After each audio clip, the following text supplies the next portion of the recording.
Hi, I am Shraddha, a commercial photographer and founder of Just Click image making company.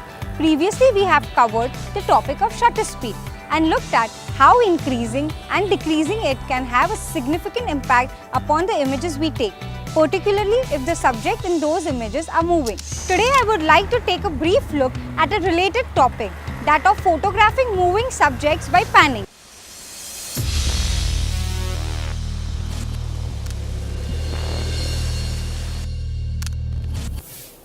Panning is a technique that can produce amazing results if you perfect it, but is also one that can take a lot of practice to get it right.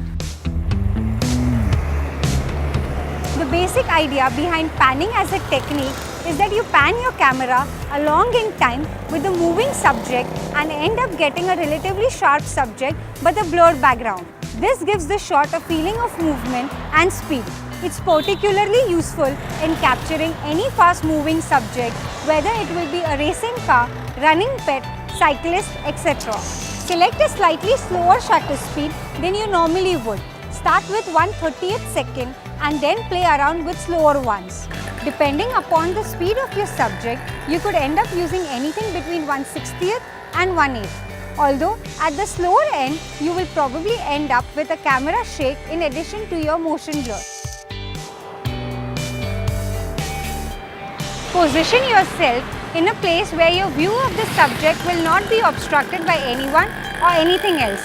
Also consider the background of your shot.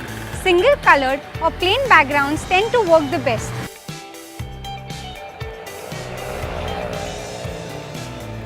As the subject approaches, track it smoothly with your camera. For best results, you will probably find that setting yourself up so that you are parallel to the path. If your camera doesn't have a fast enough autofocusing like my camera here, you will need to pre-focus your camera upon the spot that you will end clicking the panning shot. Keep tracking your subject gently before it reaches the spot you intend to capture it. Once you have released the shutter, continue to pan with the subject to avoid camera shake, even after your shot is complete. This smooth follow-through will ensure the motion blur is smooth from start to finish in your shot. If you are going to try panning for the first time, you should approach it with an experimental attitude. It can be a lot of fun, but can also be quite frustrating. Head out into a busy part of your city and practice on passing traffic. That way, you have a never-ending supply of subjects.